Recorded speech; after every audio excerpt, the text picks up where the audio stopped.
Existe estratégias para diminuir sofrimento. E olha como é que eu falo. Existe estratégia para diminuir sofrimento.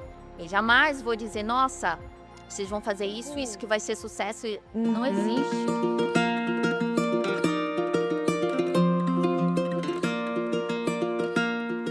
Pessoal, estamos começando mais um episódio de Café e Neuro. Hoje eu estou com uma convidada muito especial aqui, Elisângela Leite, médica, palestrante, especialista em transtorno do espectro do autismo, escritora também. Elisângela, muito obrigada por ter aceito o convite. Seja muito bem-vinda ao nosso podcast. Eu agradeço, uma honra estar aqui. Muito obrigada pelo convite. Prazer todo meu. Queria que você contasse um pouquinho da sua história, visto que eu atendo muita criança autista e tenho visto que muitas mães estão descobrindo autismo por conta de observar tudo que elas estão vivendo. Então eu acho interessante as mães que nos assistem saber um pouquinho da sua história para elas darem aí um primeiro passo nessa investigação. Exato. Essa história que você escuta sempre no escritório é a minha história. Então, como foi o meu diagnóstico? Para quem não sabe, eu sou autista também. Eu tenho autismo, TDAH e todo aquele combo que normalmente a gente vê ali no autismo. Então, a minha história ela começa com o Danielzinho, meu filho. Ele começa a ter alguns atrasos no desenvolvimento e eu, como médica, comecei a... Nossa, mas por que não está tendo essa evolução adequada? Mas, há 11 anos atrás, a gente não tinha a mesma qualidade de educação sobre o autismo do que a gente tem hoje. Então, apesar de ser médica, eu ficava, não está dentro dos padrões que deveriam estar, dentro desse desenvolvimento, mas o que é? Eu não sabia, apesar de ser médica e trabalhar com pediatria. Então, começamos a nossa saga. Atraso de fala, aquele bem típico mesmo, atraso de fala. O olhar. Exatamente, andar na pontinha dos pés. Então, a gente procurava e sempre tinha uma desculpa, então. Eu sou casada com o Daniel, que é venezuelano, e as pessoas falaram, não, ele tem atraso de fala porque vocês falam espanhol dentro de casa e português, então ele tem essa confusão. Beleza. Então foi, e depois de 4 anos, é que o Danielzinho foi diagnosticado. E aí é bem engraçado, porque quando o Daniel foi diagnosticado, a pessoa que fez a avaliação do diagnóstico do Danielzinho disse, mas você sabe que você também, né? Você tem que procurar fazer uma avaliação. Oi? E eu achei aquilo um absurdo tão grande, porque eu pensava assim, nossa, gente, eu médica, casada... Não sei disso. Eu tenho hiperfoco em medicina, então eu tenho muitas pós-graduações, e eu ficava assim, como é que eu vou ser autista, gente? Por quê? Há 11 anos atrás, a gente tinha esse estereótipo que o autismo é nível 3 de suporte. Onde que eu ia me encaixar nisso? Até que eu fiquei assim, comecei a estudar. Comecei a estudar e aí eu fui caindo numa realidade e que não foi uma realidade boa. Eu não vou mentir para vocês que quando você tem um impacto de um diagnóstico do seu filho e a possível seu diagnóstico, não é maravilha, você não sonha, ai que sonho, eu quero ter um filho autista, eu quero ser... O que eu faço agora? Ninguém tem. Então, eu comecei a cair num abismo e eu não consegui profissionais para me ajudar. Exatamente. Então, quando eu tenho a possibilidade de realmente investigar e eu sou diagnosticada, eu entrei numa depressão profunda. Eu tive ideação, eu tive depressão, eu me diminuí como profissional, como mãe, como mulher, com tudo que você possa imaginar. Porque eu tinha aquela culpa de pensar, o meu filho é autista porque eu passei isso para ele. Sempre vem a culpa. Sempre vem a culpa. E é normal, porque a partir do momento que você tem um diagnóstico, você entra na fase do luto. Morre aquela pessoa que você idealizava, que você estava tentando encaixar na sociedade, e nasce o autista. Então, a Elisângela, médica, quem vai confiar a vida num autista? Eu pensava, né? Nossa. E eu acho que isso é o pensamento de muito. E, para piorar, eu tive uma pessoa muito próxima de mim que me dizia assim: não fala que você é autista para ninguém, porque senão as pessoas não vão querer ser atendidas por uma médica autista. Olha aí, já começa o preconceito. Totalmente. E eu entrei, eu fiquei assim, eu acho que 2 semanas com muitas crises, mutismo, eu não falava, eu só Você se chorava. fechou. Eu me fechei totalmente no meu mundo, tentando organizar todas essas informações. E o que me deu força para sair, obviamente, foi meu marido, Daniel, que muita gente conhece o Daniel nas redes sociais, mas eu vou ser muito sincera, o que me motivou a sair foi meus filhos. É eu pensar, né? tá bom, ok. Se eu sou autista, eu não posso desistir. Porque eu Sim, tenho filhos autistas. sim. Então, se eu desistir, eu estou ensinando ele que tem que desistir. E não é isso que eu quero para eles. Eu tenho Como que que lutar. seria se você desistisse? O que seria O que deles? seria deles? É o exemplo que eu quero dar. Exato. Então, eu comecei, ok. Eu tentei fazer desse limão não só uma limonada, uma caipirinha, porque, né? Elevamos o nível. A gente eleva o nível. Eu quis fazer uma caipirinha. E aí eu disse, não, então se é para viver isso, é para estar nisso, eu vou trabalhar com isso, porque eu não quero Nossa, que legal. que pessoas passem pelo que eu passei. Eu não quero que mães cheguem ao ponto de querer desistir. Então eu comecei a trabalhar com o diagnóstico de autismo em adultos. Em adultos, você Porque saiu da eu sei pediatria. que eu saí, porque eu sei que existe, não vou dizer, ai, nossa, tem muitos profissionais. Não, não tem muitos profissionais. Mas quem trabalha com adulto, se para a criança está difícil, adultos, a invalidação. Sim. E aí eu fui além, aí eu vou trabalhar com adultos e vou focar em mulheres. Então, o meu trabalho hoje é uma forma de realmente levar esperança para a minha comunidade autista.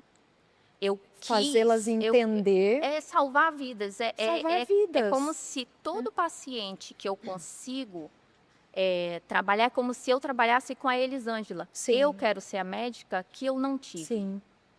Então, eu me especializei, eu estudei na Espanha, mestrado, eu tenho mestrado em transtorno do espectro autista, que aqui no Brasil não tem. E foi muito, assim, importante, porque hoje eu entendo, alguém tem que passar pela dor, para ensinar os outros os caminhos das pedras. Sim. Então, hoje, eu me dedico a isso, ao trabalho com mulheres, porque é muito bom você saber da dor do outro. Sim. Que bom que eles têm você para contar. Eu ia perguntar uma coisa que, aliás, eu vou puxar um gancho, que é muito comum, o masking. Você, depois que teve esse diagnóstico e pensou e refletiu e ficou muito aprofundada nisso, viveu o masking toda uma vida? Toda uma vida. E acontece muito das pessoas falarem assim, nossa, depois que você teve o diagnóstico, você ficou mais autista. Olha só. Mas aí eu vou explicar o que é o masking. A partir do momento que você sabe quem você é e que você dá um nome, um porquê dos seus porquês, então é o autismo, você começa a até que ponto viver um mask para agradar os outros é saudável para mim. Eu não vou mentir de que eu sou uma pessoa que eu sou assim, o sumo do mask. Se você apertar, vai sair mask. Foi a vida Porque inteira. a vida inteira Você eu treinou. precisei e ainda preciso, porque para mim estar aqui plena, eu tenho que estar fazendo masking. Luzes incomodam. Então significa que A vida do autista é um masking. é um masking. Mas Para a gente se adaptar à sociedade, a gente tem, porque a sociedade ela não foi feita para as nossas necessidades. Mas eu também não posso viver a par da sociedade. eu tenho que me encaixar. Mas não existe isso, então, de você ter maskings que melhoraram porque você treinou e hoje você está inserida em um contexto que antes você disfarçava e camuflava demais. Então, Não, existe assim. ah, É que o masking, ele faz parte da vida do ser humano. Só que o autista, ele faz mais, porque ele tem que se encaixar, obviamente, na sociedade. Então, o Mask, ele é o vilão, mas ele também é um herói na vida Tá. da pessoa autista. Porque se você não fizer um masking realmente bom, você vai sofrer muito. E é aí que vai chegar também esse lado das depressões, do suicídio, não saber se encaixar, porque você não conseguiu realmente fazer um mask adequado para se encaixar. Então você vê que o masking me ajudou a quê? A fazer uma faculdade, uhum. a interagir com as pessoas. Eu fiz aula de teatro, de canto, Olha, eu fiz um aba sem saber. Então, eu aprendi como projetar a minha voz. Eu aprendi que eu tenho que ser uma pessoa que sorri muito. sim. Eu vou aprendendo porque vai me trazer benefícios. Então, ele foi meu herói, Sim. certo? Eu consegui essas etapas na minha vida porque eu tentei ajustar e foi ok. Mas, ao mesmo tempo, esse mesmo masking é que me sobrecarrega. É o masking que eu posso estar atormentada, mas eu tenho que estar plena.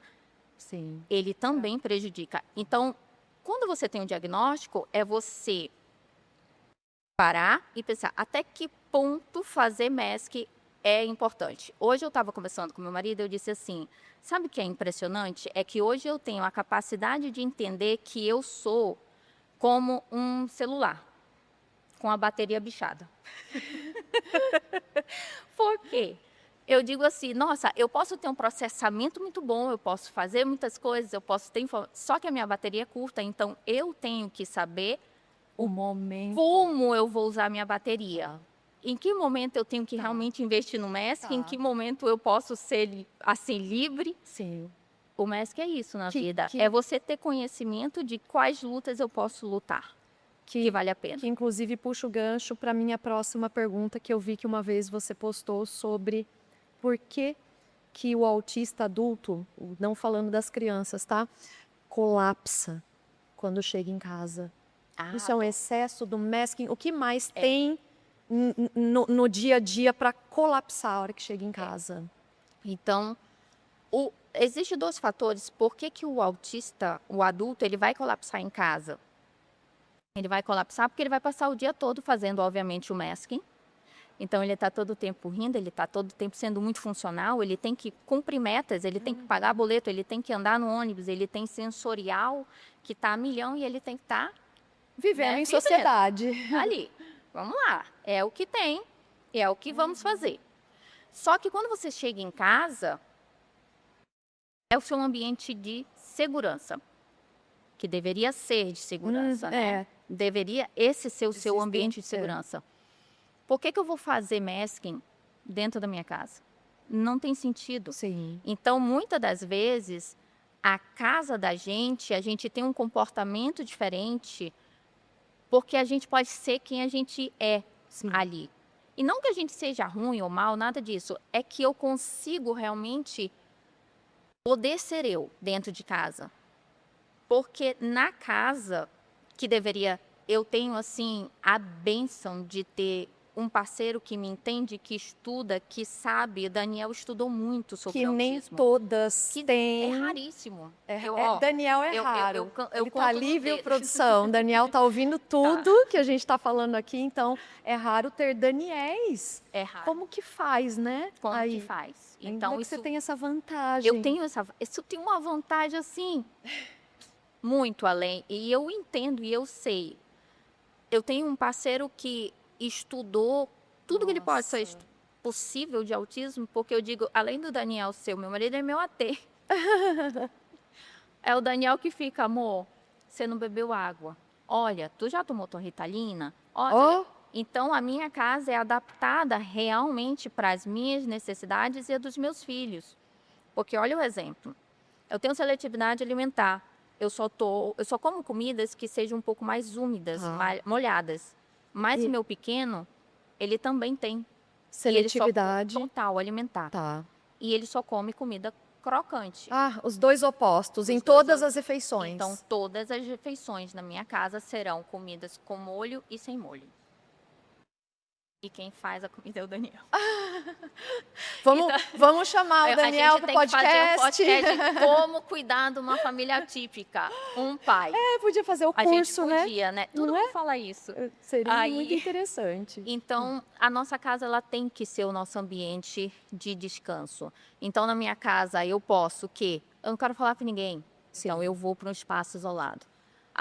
Muito som. Eu vivo num lugar que é muito tranquilo. É por isso. Então, o colapso da pessoa autista dentro de casa não é que ela se sente mal dentro de casa. Nossa, ela ficou legal o dia todo com todo mundo. Chegou em casa, uá! É porque na casa dela ela pode se desarmar. É isso. Você colapsa muito sabendo tudo isso que você é e que você treinou, toda a aba análise de comportamento que vocês fizeram? Existe melhora para esse colapso, para eu dar uma esperança para essas mães? Claro que existe. Existe estratégias para diminuir sofrimento. E olha como é que eu falo. Existe estratégia para diminuir sofrimento. Eu jamais vou dizer, nossa, vocês vão fazer isso que vai ser sucesso. Não existe. O autismo, ele é um transtorno no neurodesenvolvimento e você nasce autista. Sempre e você vai estar lá. autista, sempre. Então, sempre você vai ter que adaptar. Só que o sucesso de ser autista é o seguinte, é você conhecer esse autista, conhecer essa pessoa, porque todo autista é diferente, assim como o exemplo da seletividade, e tentar minimizar esse sofrimento. Tá bom. Então, como é que a gente vai fazer? Quais são as estratégias? O que a gente tem que fazer para diminuir a chance de crise? Quais são os gatilhos da crise? Como eu vou poder inserir? Então, a gente puxa o gancho da criança. Como eu vou inserir uma criança na sociedade? O que eu tenho que ensinar para que ela possa encaixar? Porque é muito diferente você trabalhar com criança e trabalhar com adulto. Exemplo.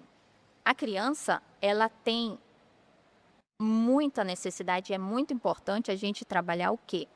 A socialização de eu preciso ter amigos, eu preciso encaixar. Porque a sociedade é assim, ela vai para o colégio, depois ela vai para uma faculdade. É uma cobrança diferente, né? E ela vai ter que ter realmente esse envolvimento social. Agora, olha para mim, 40 anos. Eu vou trabalhar realmente como uma criança, uma socialização? Não, gente, eu já tenho amigos suficiente. Tá bom. Eu tô ótima, feliz. Então, assim, eu já diferente. trabalhei, eu já tenho filho, entende? Então, as minhas necessidades como adulta é diferente da criança. Mas, sim, tem esperança da gente ter melhora de qualidade de vida. Porque senão não teria sentido você fazer um diagnóstico. Para quê? Para ficar igual? Você iria viver o resto da sua vida sofrendo, falando em sofrimento. E só sofrimento. Exato. Não, a gente tem sim como melhorar, superar. Sim. Falando em sofrimento, quais são os diagnósticos que a mulher tem antes de descobrir esse diagnóstico? As mulheres autistas, elas são normalmente... Eu tenho uma base de dados de quase 5 mil pacientes que eu já atendi. Olha. E eu já fiz esse levantamento. E eu tenho 65% do meu público maior de 30 anos, de 30 a 45 anos. E, obviamente, ali na curva de Gauss eu tenho uns mais velhos, outros mais novos. E a principal, depressão e ansiedade. Depressão e ansiedade, aí tem o TDAH também.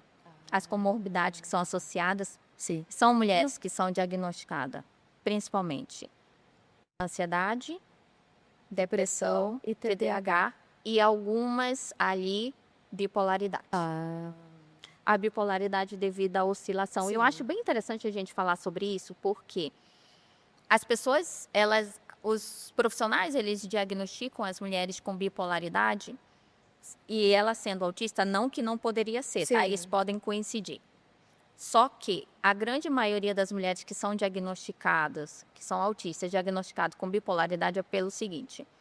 Para que você possa diagnosticar um paciente com bipolaridade, ele vai ter momentos de mania, né? E Sim, hipomania. depressão, Então, depressão, mania. mania. Só que a bipolaridade, ela não é oscilatória num dia, pá, pá, pá, pá, pá, Que é o que todo mundo que é acha, o que todo né? mundo Nossa, como você é acha. bipolar. Não, exato. Isso é cíclico. Isso, ela vai ter momentos de, nossa, eu vou ganhar o mundo, eu sou a melhor, mania. E, nossa, aí não serve para nada, depressão. Depressão. Mas isso tem um tempo. As mulheres autistas, elas têm oscilação de humor diário. Ela tem uma oscilação assim, eu tô feliz, eu tô triste, eu tô com raiva, mas isso não é realmente uma oscilação de humor. Tá. É que, devido à exposição a estímulo, a pessoa se irrita. Então aí, nossa, já tá irritada. Aí tirou o estímulo, aí ela já tá falando com você aqui, oi, tudo bem? Porque ela fez o mask. Aí você fica, gente, é bipolar? Bipolar total. Agora a mulher tá com raiva, agora ela tá feliz falando. Aí confunde. Então tem muito isso, dessa confusão. Mas a grande maioria dessas mulheres, elas chegam com esse diagnóstico, mas que foi até o tema da palestra que eu fiz. Que eu acho que é interessante a gente falar sobre isso. É que eu queria saber sobre a sua palestra, índice de suicídio é maior em mulher autista do que homem autista? Ah, totalmente. 13 quê, vezes Rosângela? mais. 13 vezes. Nós temos estudos, tem um estudo na Suécia que foi avaliado ali mais de 2.000 pessoas, entre elas autistas e não autistas, que é o grupo controle, e perceberam que os autistas têm 2 vezes mais chance de suicídio, e dentro dessa população autista, as mulheres têm 13 vezes mais chance do que os Nossa, é homens. muito É muito, maior. muito. Porque as mulheres são invalidadas pelo simples fato de ser mulher. Então, a mulher já é invalidada pelo simples fato de ser mulher, e isso é uma realidade no mundo, no nosso país. Então, é uma mulher cheia de frescura. Ah, isso daí é... drama. Minha que filha drama. vai lavar uma roupa. Quem Aham. tem Exatamente. Então, vai lavar uma louça? vai lavar. Então, você é autista, você é invalidada. E você, às vezes, consegue seu diagnóstico e é invalidado. Não, mas olha, essa mulher não tem cara de autista. Então, é por isso que aumenta a possibilidade de chance de autismo. As mulheres, elas têm a capacidade de aguentar, até que no momento ela explode. E é E aí que acontece. acontece. E é aí que acontece. O que você me diz sobre sinais de alerta sobre isso para a população que nos assiste, está em volta e está aprendendo que não é uma frescura? Observar para falar, meu Deus, agora é hora de procurar ajuda para minha esposa, para minha irmã, para minha prima. O que você mais vê nesse seu N, dessa sua base de dados de tantos pacientes de experiência? Então, primeiro, para a gente conseguir entender, a gente tem que ter pontos, né? Então, mulheres que têm filhos autistas, obviamente a gente sabe que o autismo ele é genético, não necessariamente ele vai ser hereditário, Sim. tem diferença genética e hereditária, mas imagina só, você tem um filho autista, qual é a sua chance também de ser? É um ponto, certo? Então, são mulheres também, é diagnosticada com depressão, ansiedade, faz tratamento, nunca resolve. Por que não resolve? O que tem além disso, que já está fazendo um tratamento, principalmente de depressão e ansiedade, por que não melhorou? É outro alerta. São mulheres que, por que eu não consigo manter amizades? Porque você, a diferença é o seguinte, eu posso estar falando aqui com você e tal, e parece que eu sou muito sociável. Sim. Mas não é, porque ser sociável não é só conversar com as pessoas. Ser sociável é manter uma integração social, é você manter essas amizades. Então, as mulheres, elas podem chegar e conversar e tal, só que elas não têm uma amizade duradoura, ela não tem a manutenção dessas amizades. Esse é outro ponto também Que chama que é um atenção. alerta. Por que não Nossa, tem ela amizade? nunca, ela é Nossa, tão não bem, leva ninguém para casa dela, não faz Sim. reunião, por que ela é tão diferente? Sim. Então, os sinais de alerta são o mesmo para todas as pessoas, só que com pequenas peculiaridades. Certo. Elisângela, queria muito te agradecer. Pessoal, a gente vai ter, tá? Eu prometo. Você promete? Eu prometo também. Que a parte no 2. próximo congresso que a gente se encontrar vai ter a parte 2. Te agradeço demais. Bem-vinda sempre no Café e Neuro. e eu vou te dar uma lembrancinha para você não esquecer da gente. Adoro lembrancinhas.